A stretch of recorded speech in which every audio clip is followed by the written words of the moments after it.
Welcome back to CFB Enthusiasts, guys. My name is Jimmy. That's Patrick. That's Jacob. Thank y'all for tuning in to another episode of the pod. Make sure to like, comment, share, subscribe if you're watching this on YouTube.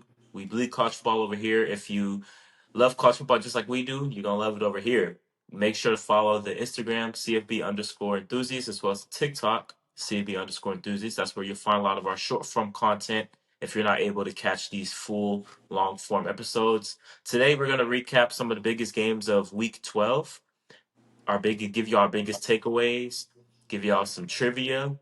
Um, Guys, I want to start with this game. Texas loses to Georgia 35-10. And to be fair, I think the game was closer to what the score indicated. There was a 7-8 minute period where Georgia just seized all the momentum and Yeah. took the game and made it something real crazy that Texas weren't able to, surmount. But guys, as a Texas fan, I'm not surprised about how this game went at all. Can't run the football, self-inflicted penalties, poor situational awareness. Same story over and over and over again whenever we play these top five teams. We can get away with this against Vanderbilt. We can get away with this against maybe Oklahoma. We can get away with this against other teams that are even pretty good. But when you're playing the elite of the elite, Ohio State, Georgia, Alabama, Oregon. you can't beat yourself up. Yeah. You can't. These teams are too good, especially when you're playing against a guy like Kirby Smart, who has the details down to a T, who has mastered the details offensively, defensively, and on special teams. Texas had, I think it was 10 penalties, 11 penalties, and they happened at the most inopportune times. Georgia only had one penalty. It completely kills our drives. We had 4 to 5 drops by our receivers in this game. We had miscommunication in the back end with our safeties. I love Michael Taft. He's awesome. Didn't have a good game.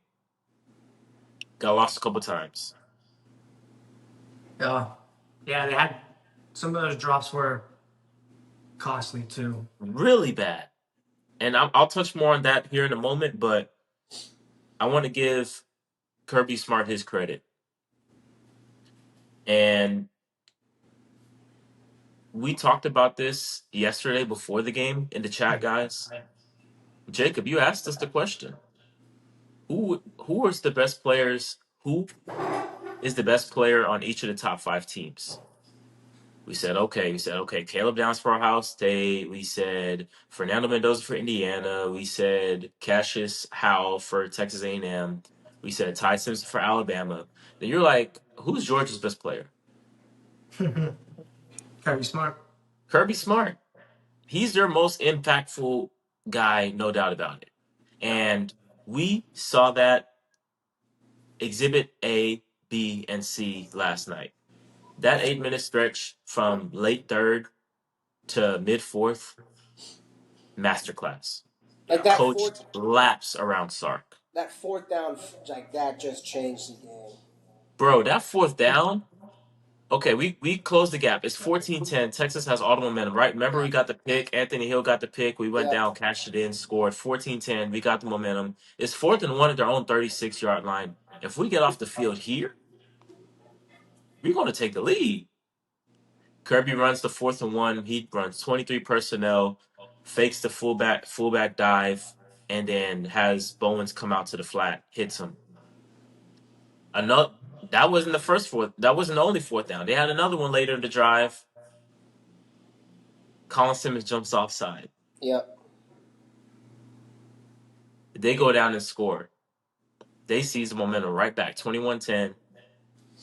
And who would have thought a team that has all the momentum, a team that's up double digits, does an onside kick? Because I think Kirby's mindset is, hey, even if we don't execute this onside kick and Texas gets the ball at the 45-yard line, I feel good giving up max 3 points. Yeah, and That if y'all score, Georgia's still up a touchdown. Yeah. So that was like at the perfect time. And Georgia goes down, they score again. That's when we had to I think that's when we had the miscommunication, or it might have been on the drive before, but either way, they go up 28-10, and boom, Arch leaves the field down 14-10. He comes back on the field. They're down 28-10. And mind you, with that onside kick too, Jacob, Texas was already on the field for 7 minutes defensively. Yeah, Onside kick, whoop, they're right back on the field again.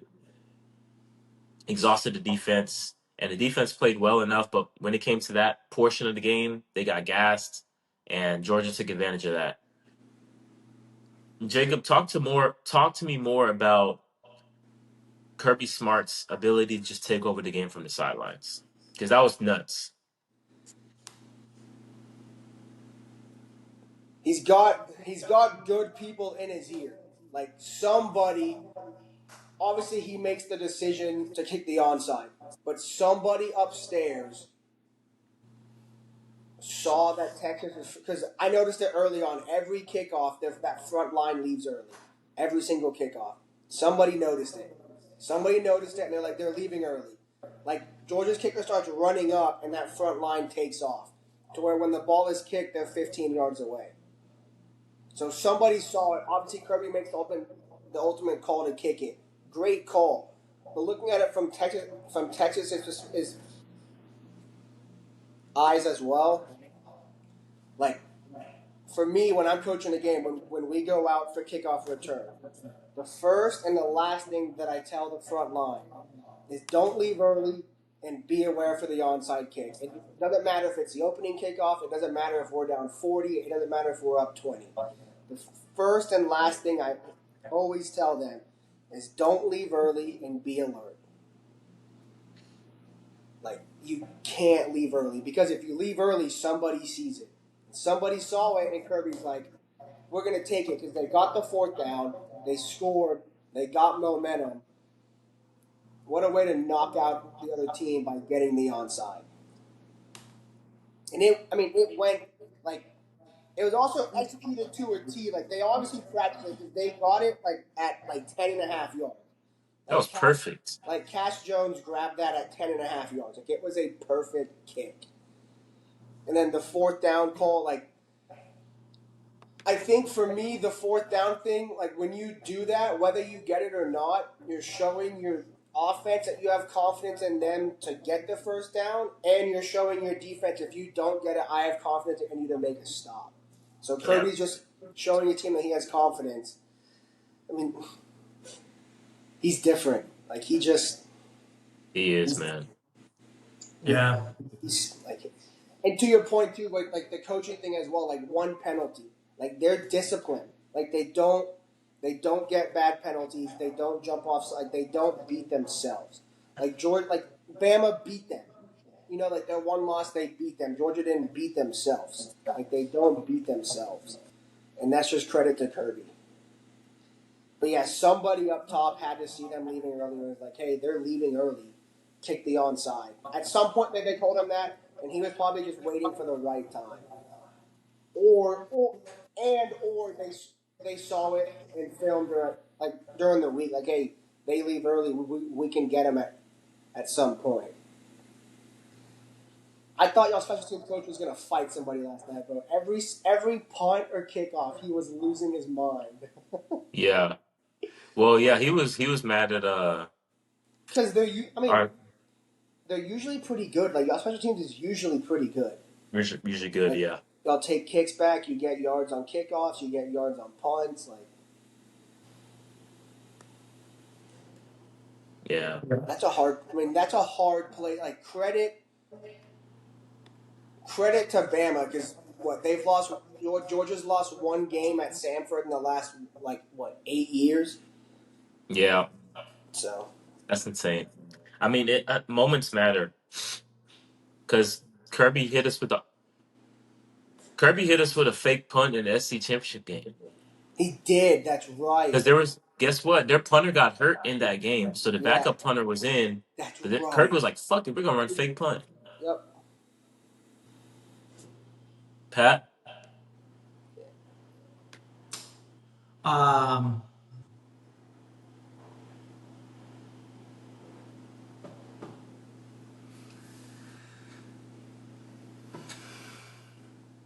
At least you got your pick right, Jimmy. yeah, I'll take it. I guess. yeah, I mean, I don't know. I'm gonna be honest. I watched the first half. Um, then I came home and played Madden. But um, I mean, I was watching it on Jacob's iPad. But don't get me wrong, Georgia played really good, but at the same time, UT shot themselves in the foot a ton. No discredit to Georgia, because like you said, Kirby's an incredible coach. Kirby flipped that game around with his play calling. Um, but I saw this last night, and sorry, I've been looking at my computer. I've been adding up. I have the percentages of the rosters right here, but Tennessee, 64.8% of their roster is freshman or sophomore. 64.3% of Georgia's roster is freshman or sophomore. So the fact that Kirby's doing this with the second youngest roster in the SEC is crazier to me too. It just speaks levels to him. Um, but it also goes back to I watched a video of Champ Bailey talking about how it was playing with Kirby Smart in the secondary. He said Kirby was just a coach on the field. Like he watched so much film. He knew what the other team was going to be doing. He had advantages. And we see that as the coach. Him, like y'all mentioned, he is their best player. He puts his players in positions that a lot of coaches wouldn't, or wouldn't really put that much time in. I don't want to say all coaches put time in the film and breaking down teams, but Kirby Smart does it to another level. But it was just the penalties, the drops. Texas shot themselves in the foot too many times, and Georgia was able to capitalize off of that. I don't think the score showed uh, reflected really the game, but at the end of the day, it's just like you mentioned. Kirby coached laps around Sark in that game, and it's just unfortunate because I picked UT. I was Credit rooting to for Only them. Kirby. Credit to Kirby and Glenn Schumann too, because they got pressure last night. Yeah, I was saying they were getting And pressure. on top of that, Kirk Herbstreit alluded to it too. Basically the first game all year that Georgia's defense had been healthy. But when C.J. Allen went down in the second quarter, it affects two linebackers because C.J.'s the mic and the signal caller. But when he goes down, Wilson slides from the second backer to the play caller, and they bring in the third linebacker. So now you lose your leader on defense, and you basically have two new linebackers in two new positions, and they didn't miss a beat. Yeah, yeah, they. I didn't anticipate them being able to bring pressure. I mean, Arch still had time to throw in a Yeah, lot of yeah, cases, but I mean, he made some really good throws when he was pressured. yeah. yeah. But Like he they played got well. home a couple of times, and um, I thought Arch played well I overall, did all too. I things did too. considered. Because okay, this sequence, bro, he gets us. We're backed up in our own like 5 yard line, right? Yep. I think it was right after Georgia scored. I think it was their second touchdown. Niblet takes the return down, and then it And gets then there's the called back. hold. So we're backed up at our own like 5 yard line. 5. Arch gets us out of it, and I think we had a false start or something along with it. Yeah, false start. And Arch gets us out of it. Throws to Evan Mosley. He runs 40 yards downfield. Boom. We're in striking distance. 3 straight drops by 3, receivers bro. and ends the possession. Wingo down the left sideline. That was a tough catch. He dropped it. Jordan Washington, the tight end, little hook route, bro, Yeah. drops the ball, and And then then third DeAndre Moore down. on the out route drops Yeah. it off the field. what Like, what more I can you do? I And would then say it not would to have mention been. Wingo dropped the ball on the first drive. Yeah. That would have converted the third down. And And he as I was dropped saying, that yeah, deep ball. Yep. And he dropped the deep ball. I wouldn't say it was a combination of Georgia out coaching UT, but UT also lost that game. It's not like Georgia. Ooh. No, Georgia still won, It's a great. but You said it right, Pat. It was a great combination of both. We beat both. ourselves, but Georgia ran laps around Texas coaching Yeah, wise. yeah. I UT catches all. UT doesn't have those drops. It's a lot closer. I think Georgia in the end would have still won, but it would have been down to the wire instead of that a little bigger gap. Jimmy, to your point about like playing Bama, Ohio State, and Georgia, I saw this stat last night. Steve Sarkisian against Kirby Smart, Ryan Day, and DeBoer, he's 0-7. The other stat Yeah. that I saw too is Texas teams led by Steve Sarkisian against top 5 opponents. Their points scored in 2022, they scored 19 against Bama, 10 against TCU. In 23, they did well. It was 34 against Bama, 31 against Washington. In 2024, it was 15 against Georgia, 19 against Georgia, 14 against Ohio State. And in 2025, it's 7 against Ohio State and 10 against Georgia. For an offensive guru that he's supposed to be, 17 points a game against top 5 teams is not good. It's not good. And the pop year, the 2023 year, we were loaded Loaded. on Yeah. offense. That's the year that We had Quinn, y'all went to the or y'all lost to Washington, right? Yeah. Washington at the goal line. Yep. We had Quinn, we had AD Mitchell, Xavier Worthy, Jordan Whittington, our old line. You're stacked on offense. But that so all those games, for the most part, came down to a couple. It's not like we got blown out in all of Right. those games either. All of those games were close. Even this game, we had opportunity. All of those games came down to two things: self-inflicted wounds and moments, Yeah. situational moments where whether it's our team or Steve Sarkisian, just whiff on moments and get out coached. It's just what it comes down to. And I love Steve Sarkisian. I think he's great. I'm not calling him for him to go anywhere, be Yeah. fired, anything of that nature. We've made the playoffs the last 2 years. No other Yeah. team could say that. No other team in the country can say that. We can. And we're more than likely not gonna make it this year. I'm No. not gonna overreact to that. Steve Sarkisian is a really good coach, but there's levels to this. There's levels to the coaching. And far too many times he's been out coached in these ball games. And he's had opportunities. He's had opportunities. Like, but last thing here, I wanted to give Mike Bobo some credit. He called a great game. So the thing I was talking about in the chat, what he did so well is he used Texas's edge play Mm-hmm. against them. Bro, what he did, I'm not I think Georgia does this in every game, but they kind of hammered home on it a little bit more.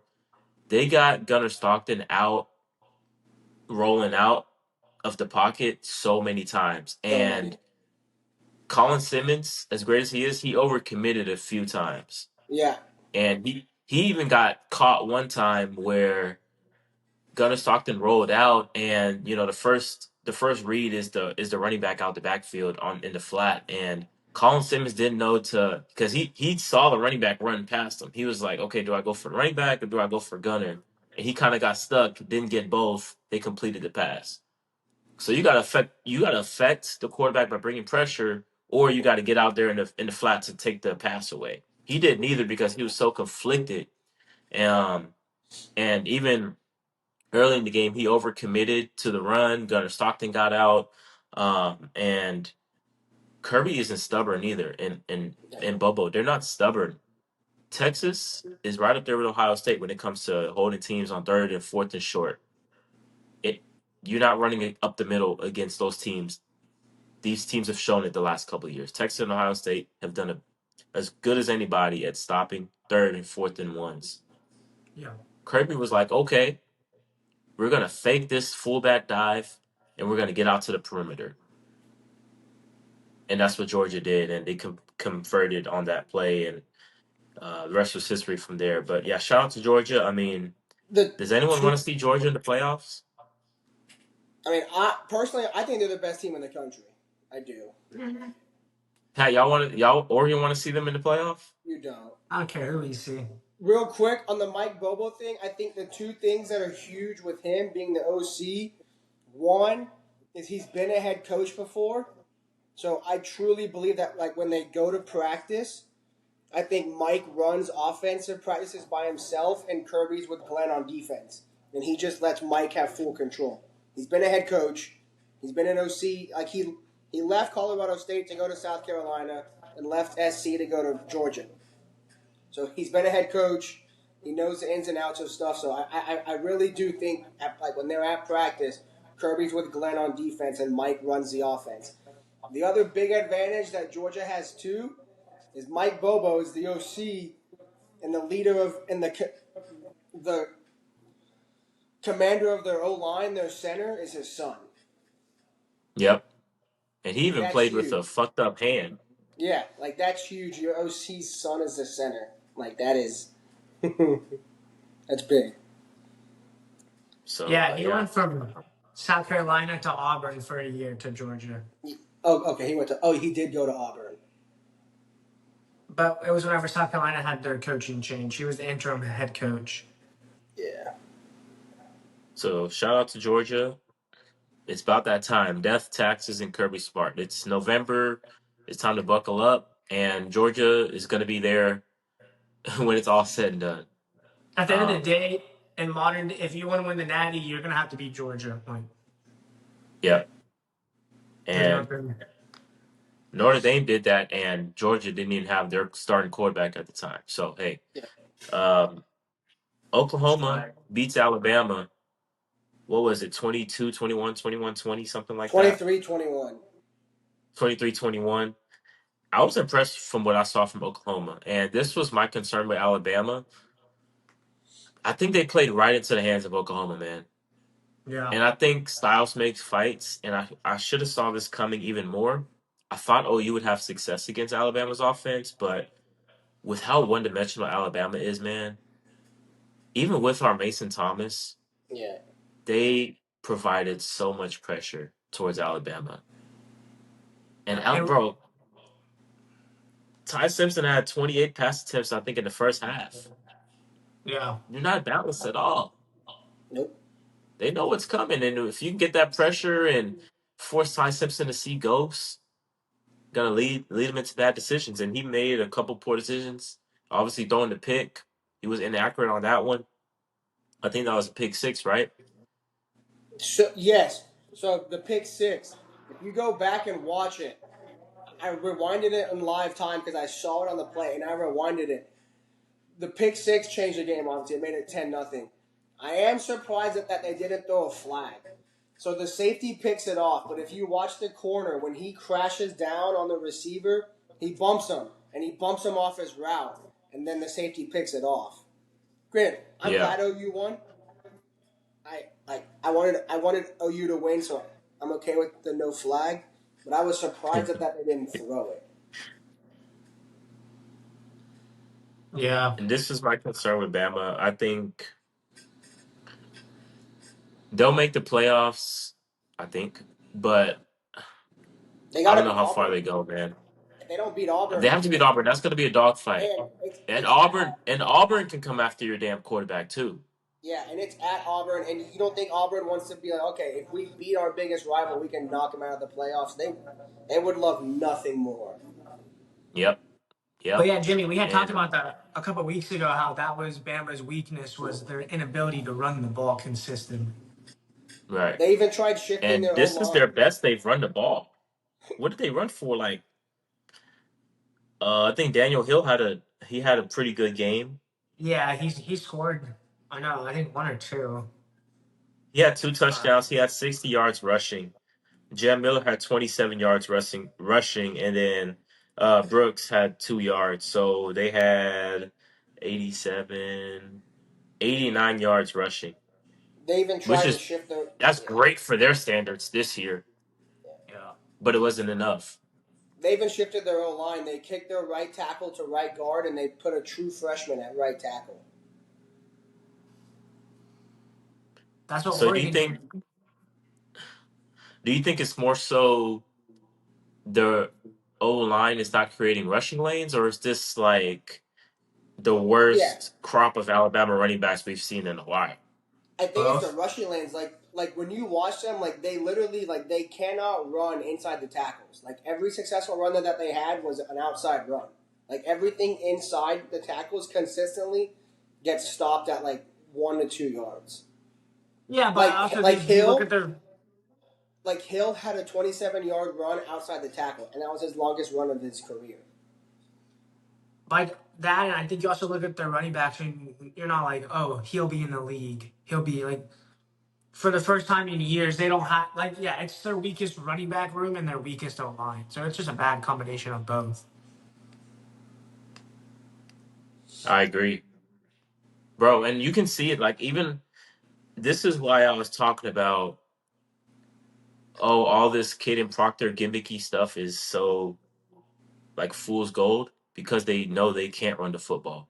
Yeah, Yeah, And and they started to put Jeremy Bernard in the backfield. They're starting to I, do a lot of jet sweeps. Even on the I, fourth down, they did some jet sweep thing on fourth I and was one. about I'm to say like, that. yeah. Bama, They you can't run the put ball Ca- fourth and one between tackles.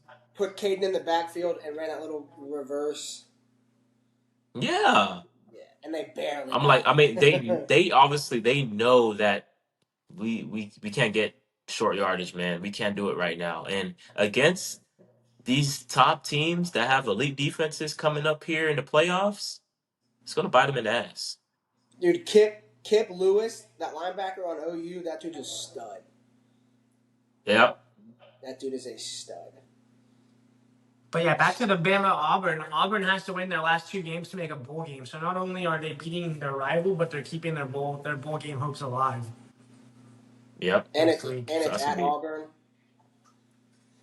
anything happens in Jordan here. We've seen But crazy. We've seen, impressive from OU. yeah. They they have Missouri left and LSU both at home. They'll They win them win those both. two games, they're in the playoffs. They'll Brent win them both. Venables just Brent Venables just saved his job with that win. Yeah, Yep. I with mean, with along with the Tennessee win too. Yeah. they'll win both those games, and whoever has to go to Norman to play that playoff game, that's going to be tough because that's a hard place to go. I Yeah. hope it's the Ducks. So I mean OU offensively didn't look great, but I this is mean, just what yeah. they are at this point. They're just gonna rely on But their defense, try to their get biggest thing 20 is points if you can do that. he didn't Mateer turn the didn't turn ball the over. ball over. He made a couple plays.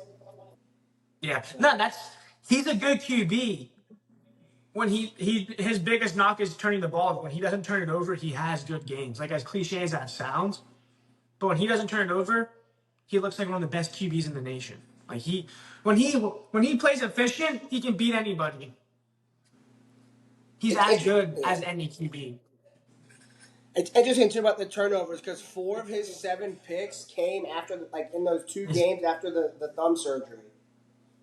He has 8, but yes, 8. either way, So I think Arbuckle and Venables know, hey, we have a top three defense in the country. If we just yeah. don't turn the ball over, we're gonna have a chance against Like anybody that we if You they play. don't can need And they you even score, don't had a need chance against Ole Miss. yep. Like yeah. if they can score more than 21 points a game, they're hard to beat. Yep. Like they're gonna smoke the shit out of LSU. No, they're not. They're gonna lose. They're not gonna lose to LSU, dude. They're going to beat the brakes off Missouri next week. If they can stop Ahmad Hardy, yeah, which I think they'll be able to. Like that, their defense is. Because all They this might is have going to have to make plays. they might have the best defense in the country. I don't know. I think Ohio State's Heck yeah. defense is pretty fucking cracked. Yeah, they've also don't play many people. Guys, Texas A&M comes back in insane fashion against South Carolina. They win 31-30. That first half was probably the worst first half I've seen by a top 5 team against an unranked opponent ever. Not bad. I'm watching it live. Okay, that wasn't even the game I was mainly focused on. I was watching the Pitt Notre Dame game. I was like, okay, let me see what Pitt's gonna do. It's one of my first times watching them this year. I see this South Carolina game. I think they're down 10-0. I'm like, let me tune into this one. And bro, Marcel Reed should threw 5 picks in the first half. Like, He Yeah. should have. no joke. The defensive backs for South Carolina had 2 hands on the ball at least 5 times. They just couldn't come up with it. I did see them eating some I think popcorn on the sideline. Marcel Reed was shooketh. He was making poor decisions. They said it was the wind, but poor decision making. They stopped the run for Texas A&M. Casey Yeah. Concepcion and Mario Craver dropping passes. They're one of the best field goal kickers in the country, missing field goals left and right, literally. Yeah. Literally. And it was crazy because South Carolina themselves weren't even playing great. Like Sellers was No. still making some weird decisions. That And was that then was they turned the the flip perfect. switch. Yeah, so that was the perfect storm for the first half for South Carolina to pull off the upset of the year. But I don't know. I don't know what the hell Shane Beamer said at halftime. Probably nothing. Yeah, I don't know. I mean, he was celebrating at halftime, He Yeah, was. walking off the field. walking in with like, all right, bro, you got a whole other half to play. Oh my gosh! Honestly, I didn't think there was any way A&M was going to come back. I thought they were just mentally checked out for the game. But hey, this is why Texas A&M is so scary. Yeah, I think they have the most explosive offense in the country. When they get going, they get going. it's like clockwork, and they're like a well-oiled machine on offense. Marcel Reed ended with 439. He threw for 300 yards in the second half. I will say, Colin Klein's play call on the goal line with that direct snap to the freshman running back where they threw it to Marcel Reed, that was one of the stupidest play calls that I've ever seen in my life. And then who was a freshman? What's his name? I don't remember. Um, and he made it even worse by he faked the pitch. He He started faked running. He it. was getting tackled. But And he tried to pitch in it. reality, like Still, I don't even put that on him. Like Colin Klein put him in a bad spot, and to me that blew my mind because it's 3rd and goal, and you're up 1. You're on the 1-yard line, so run it. If you get stopped, you get stopped. You kick it, you go up 4. Like they threw it, fumble. SC gets the ball. They're lucky that their offense sucks because they could have gone down and kicked a field goal. And again, to the other point, Shane Beamer going for it on 4th down was if it was me, I would have punted it. But there was 2:30. You have the 2-minute warning and a timeout. But I get going for it. They weren't I would have stopping been him at pushing all. it. Yeah. But Yeah. 4th and Is 16 is there a big cause for ask. concern for Texas A&M? I don't think. Because I don't. The only reason I say no is because I think they can take a lot of learning from that game. It's just if they do that again, they'll lose.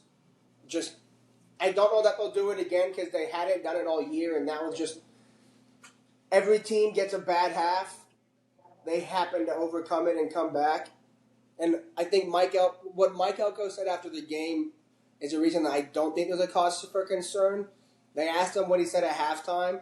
He said, I didn't have to say anything. He said, our guys knew what was at stake. And he said, coming out of half, our kids thought they were going to win the game. So I think when a coach doesn't have to say anything and the players know, I think to me that shows me that there's really no cause for concern from my point of view.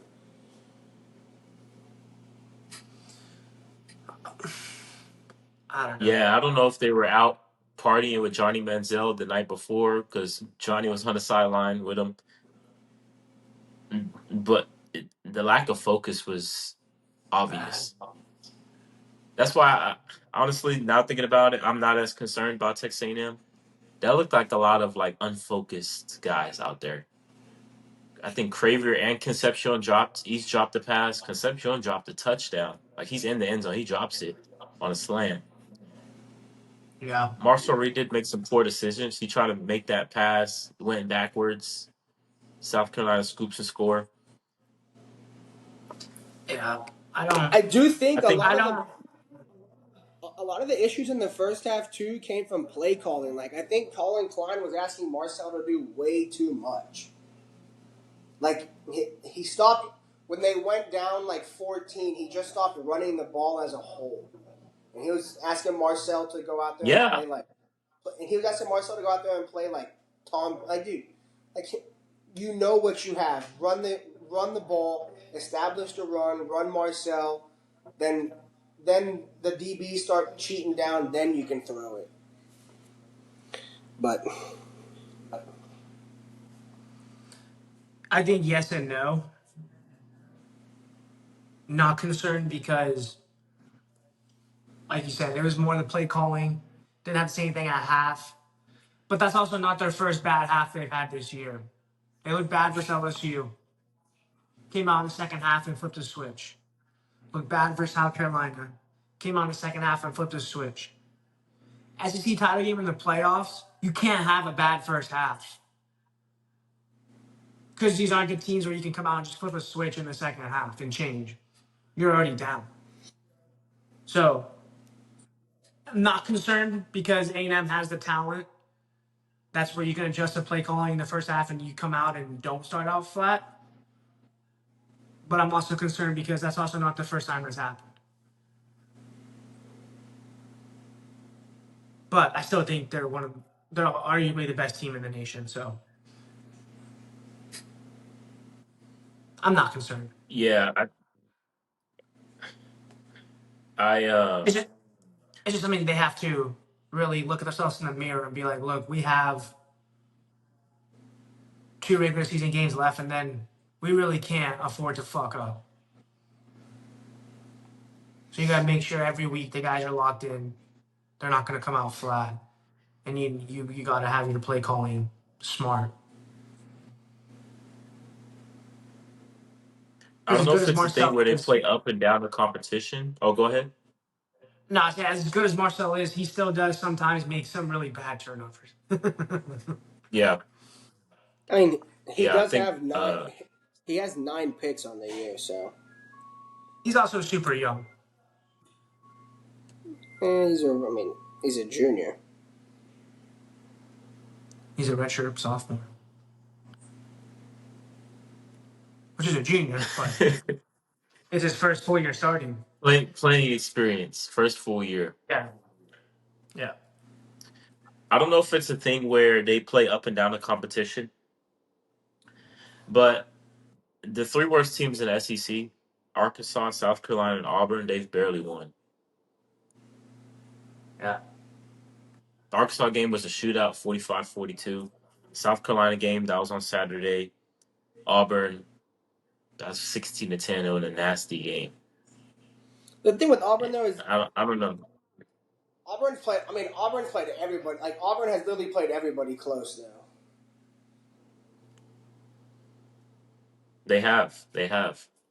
Like even Georgia went down to the wire. Ole Miss, Remember they lost to Vandy in overtime? yeah. So Oh, yeah. And They that lost to shootout. Oklahoma. They still right, almost beat Oklahoma and Jackson Donald got sacked 10 times. exactly. So And Arkansas again has played everybody close. Like they're rated as the best offense in the country. Their defense is just buns. They're rated as the worst defense in the country.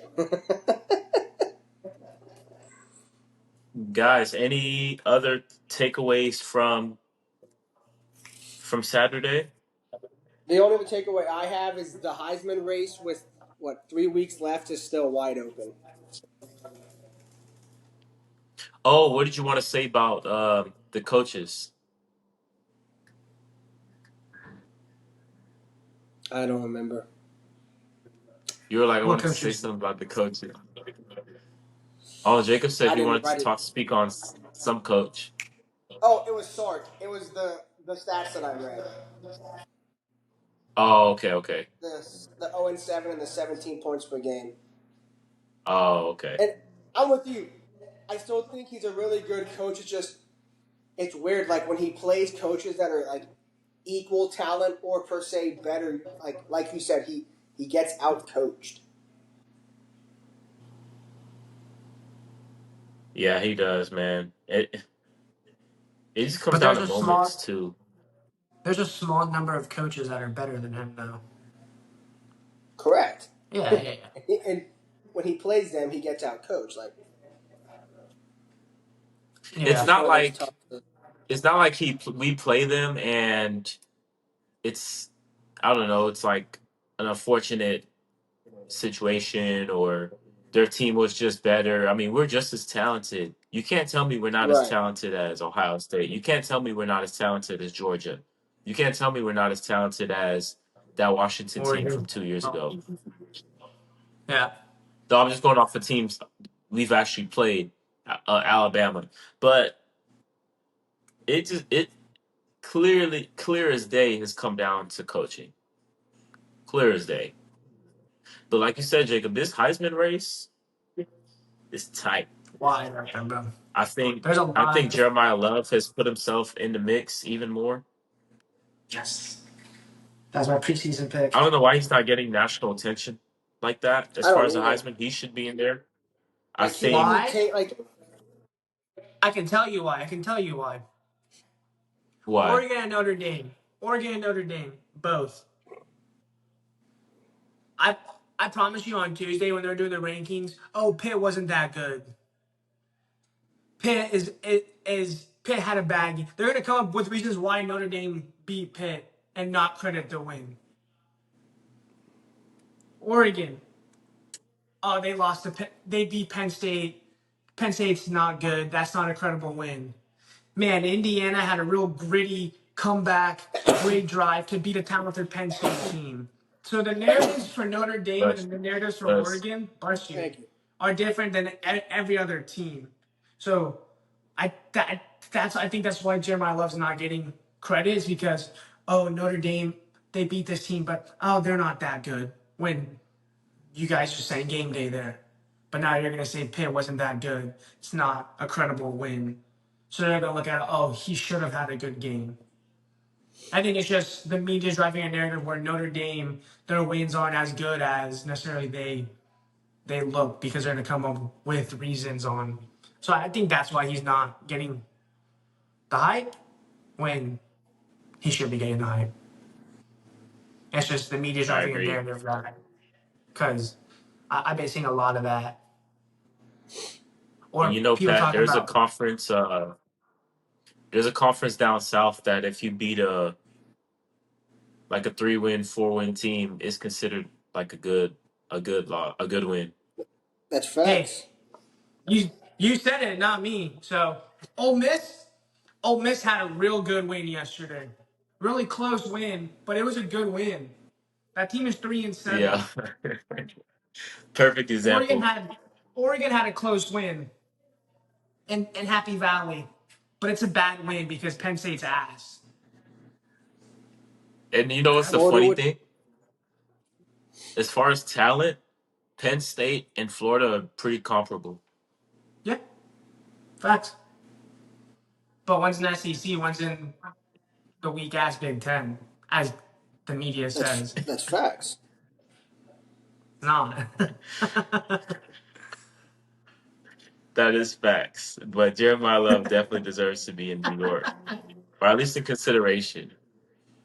Oh yeah. Um, Gunnar Stockton, like we said, Jacob is working his way up there too. The He's just a numbers gamer, aren't Yeah. man. quite there. He does have He's 8 just rushing touchdowns though to go with his 19 passing. he does. Like he's just a gamer. You see, it. Yeah. He's not a flashy name. He's not a flashy player, but he's a fucking winner, bro. And And I he think he doesn't does turn the have the ball moments. over. Yeah, and he doesn't He turn does, it and he has over what, either. 3 picks on the year? 4 Three picks? picks. Three. Check this out. Against Texas, who has a really good defense, he went 29, 22 of 29 for 220 and 4 touchdowns. Yeah. Um, he has a Heisman moment, quote unquote, if you want to count it, against Tennessee, fourth and Yeah, that's six to London Humphreys. So I mean, I think he deserves a little bit more love. I think although Marcel Reed had 400 yards, I think he's sliding down. Julian Saint only had 180 yards last game against UCLA. I think he slides down a tad bit. I think Ty Simpson's going to slide down a little bit. It looks like Fernando Mendoza's the clear front runner right now. Yeah. I was about to say, I think He it's had four such a. touchdowns, no picks. I was gonna say, I think it's become such a QB award that this year, as of right now, Fernando Mendoza should be the only QB in the conversation. It should be Fernando. He has 35 touchdowns, and then we're seeing running backs have a great year. Keywan Lacey, Ahmad Hardy, Caleb Hawkins, Jeremiah Love. Jacob Rodriguez at Tech should be in it. Yeah, like Like, if I'm Texas Tech, I give Jacob Rodriguez every goal line carry from here on out. I'm getting him to New York. If Vandy goes 10-2, I think Diego Pavia should be in New York. 100%. I agree. All they have yeah, is Here's Tennessee that's left. If they beat Tennessee, here's they're going 10-2, and he should be in New York. here's why I agree with that. Because all these Heisman quarterbacks, the Julian Sayans, the Marcel Reeds, the Fernando Mendozas, the Ty Simpsons. the Gunner If you put Stockton, like Pavia, Gunner Gunner, Stockton, like y'all said. yeah, yes, I was gonna get to Gunner Stockton. If you put Pavia on Indiana, Ohio State, Alabama, A&M, they're in the same spot they are right now. If you put those 4 quarterbacks on Vandy, I don't think they're in the same spot. I think if you put Gunnar Stockton on Vanderbilt with their offense, I think they would use him the same way that they use Pavia. Oh, for sure. Like I think Gunner's the one guy that if he was on Vanderbilt, they'd still be 8-2. 9. Right? Aren't they 9-2? Check this out, guys. Check this out. Fernando Mendoza has had a game where he had 1 incompletion and 5 touchdowns. He had another game against Illinois. He had 2 incompletions and 5 touchdowns. He had another game against Michigan State, 4 incompletions, 4 touchdowns.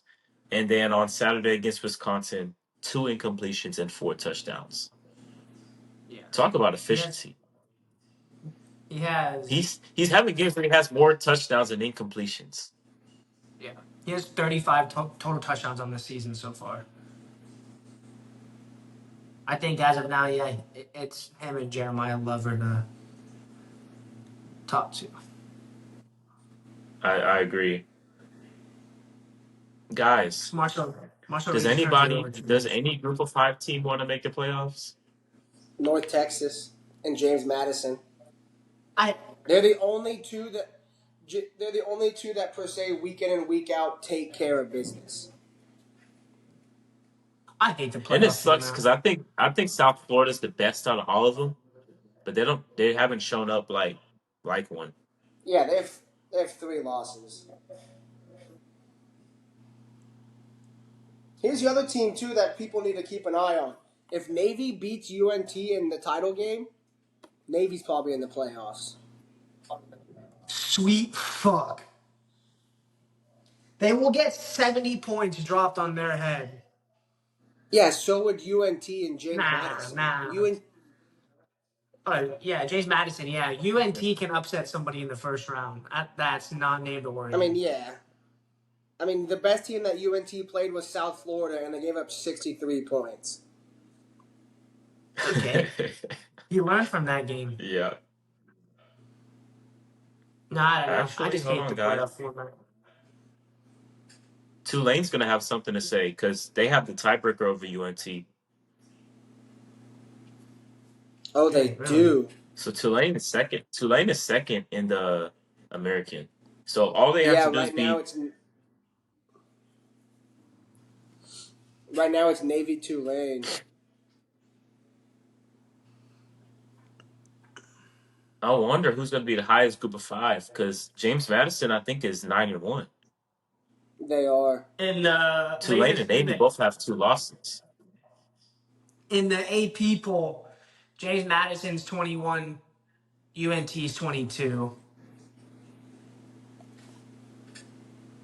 Tulane's 24. Well, what does the CFP poll say? Yeah, we'll see on Tuesday.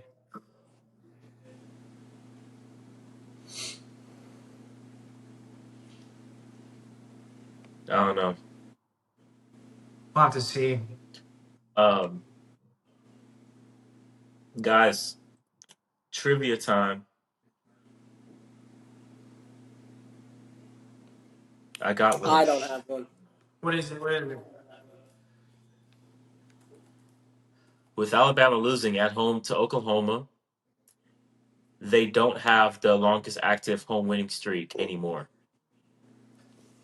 Who holds the record now? Not Oregon because we lost Because to remember, Indiana. Georgia lost earlier in the season, Washington lost, and now it's Alabama losing. So who's next up? Who has the longest home winning streak active? Is it Oklahoma? Bush. No. Thank you.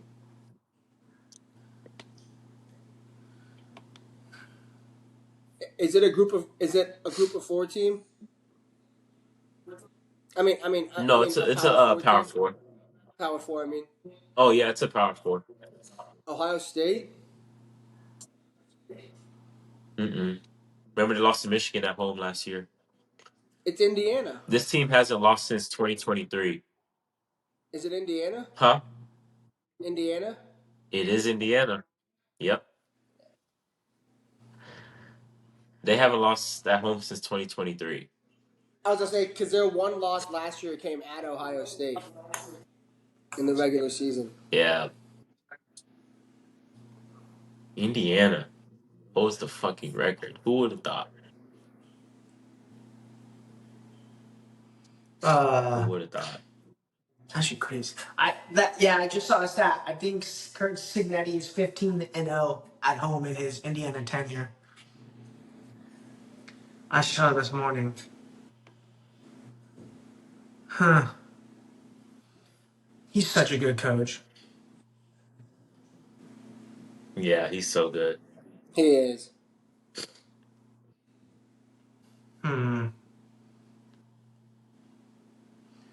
I don't. I'm trying to think of a trivia. Oh, I have one. I just thought at the top of my head.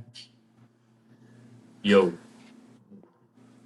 The first Heisman winner was Jay Berwitzer. He was a running back. What city did he attend college and get drafted to in the NFL? It's the same city. The first Heisman winner? What city did he attend college? Yes. Like, yeah. Well, Or he went to what the university did he? What university? What university did he attend? That And what NFL team he got drafted to? Well, Yeah. he went to the So the University of same Chicago. university he attended is the same city. He went to the University of Chicago. And the Bears drafted him with the first overall pick. I was gonna Oh, say it really? has to be like the Bears or the Packers or New York. Like one of these teams have been around Yeah. forever. Yeah, I remember because I did my history fair project on the Heisman Trophy in like the 8th grade, 7th or 8th grade. Awesome. I got one for you guys. Man, guys, any closing thoughts? Oh, you got one. You got Wait, one. You got I one. got. Oh, Yeah, That who has the okay. most wins all the time? SEC. Oh, Who has the most wins all time versus AP number one teams?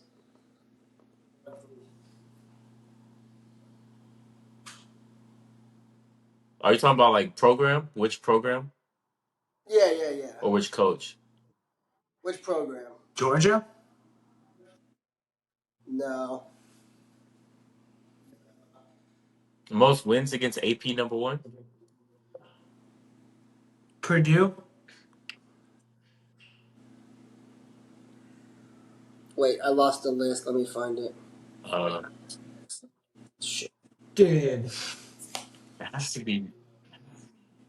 No, the article went It blank. has to be. You don't remember the answer? No.